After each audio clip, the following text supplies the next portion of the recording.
গোসলের পর সাথে সাথে ভুলেও তিনটি কাজ করবেন না।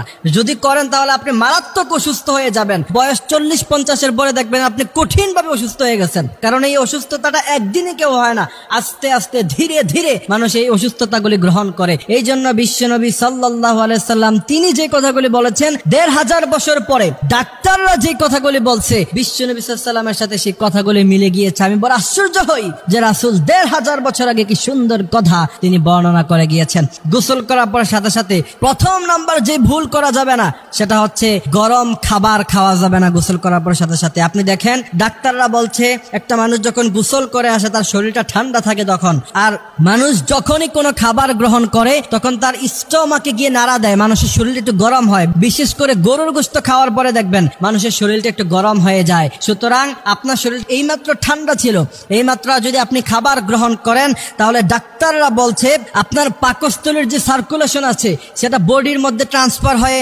অন্যান্য পার্টে বেড়ে গিয়ে আপনার হজম শক্তিতে সমস্যা হবে, আপনার গ্যাস্ট্রিকের সমস্যা হবে যদি কেউ নিয়মিত গোসল করার পর সাথে সাথে খাবার গ্রহণ করে। এই জন্য কিছুক্ষণ পর আপনি খাবার গ্রহণ করতে পারেন। দ্বিতীয় নাম্বার, গোসলের সময় অতিরিক্ত গরম পানিতে আপনি গোসল করবেন না, তাহলে আপনার যে স্কিন আছে সেটা ড্রাই হয়ে যেতে পারে। বিশেষজ্ঞ ডাক্তাররা বলছেন কেউ যদি অতিরিক্ত গরম পানিতে গোসল করে তাহলে তার শরীরের ন্যাচারাল যে কালার আল্লাহ পাক আপনাকে দিছে সেই কালারটা নষ্ট হয়ে যাবে, আপনি কালচে কালারের হয়ে যাবেন, আপনার শরীরের স্কিন ড্রাই হয়ে যাবে, আপনার স্কিন নষ্ট হয়ে যাবে।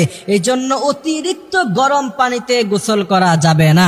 বিশ্বনবী সাল্লাল্লাহু আলাইহি সাল্লাম তিনি নিজেও নিষেধ করেছেন যে অতিরিক্ত গরম পানি আবার অতিরিক্ত ঠান্ডা পানি তোমরা খেয়েও না, এগুলি ব্যবহারও করো না, কারণ এগুলিতে সমস্যা হয়ে যেতে পারে। এবং আপনি দেখেন যারা আমেরিকাতে থাকে তাদের লাইফস্টাইল আপনি চেক করেন, তাই যে জাপানের মানুষ 100 বছর পর্যন্ত বাঁচে, তাদের জীবন যাপনটা দেখেন আপনি, তারা কিভাবে চলাফেরা করে, তারা কত কিছু থেকে বেঁচে থাকে। এই জন্য মুসলমানদেরও উচিত এই সমস্ত জিনিসগুলি থেকে বেঁচে থাকা। তৃতীয় নাম্বার যে ভুলটা আপনার গোসলের সময় করবেন না সেটা হচ্ছে কেমিক্যাল জাতীয় সাবান প্রতিদিন ইউজ করার দরকার নাই। এটা বিশেষ করে আমরা যখন জামিয়া রশিদে পড়তাম তখন আমাদের ওস্তাদজি বলতেন প্রতিদিন তোমরা কেমিক্যাল জাতীয় সাবান দিয়ে গোসল করো না, তাহলে আপনার যে স্কিন সেই স্কিন নষ্ট হয়ে যেতে পারে। এই বিষয়টা খুব ভালোভাবে খেয়াল করতে হবে। আপনি সপ্তাহে যদি 2 দিন কেমিক্যাল জাতীয় সাবান দিয়ে গোসল করেন তাহলে আপনার শরীরের জন্য সেটা ভালো, কিন্তু আপনি যদি প্রতিদিন সাবান লাগিয়ে গোসল করেন তাহলে আপনার স্কিনে সমস্যা হতে পারে।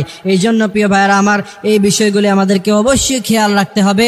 এই শুধু খালি এই বিষয় নয়, এরকম অনেক বিষয় আছে আমাদের জীবন যাপন করার জন্য, প্রত্যেকটা বিষয় আমাদেরকে খেয়াল রাখতে হবে, সুস্থ থাকতে হবে। একজন মুসলমান সুস্থ থাকা মানে কি? ইসলামের পক্ষে সে কাজ করতে পারবে, সেই ইসলামের পক্ষে মিছিলে যেতে পারবে।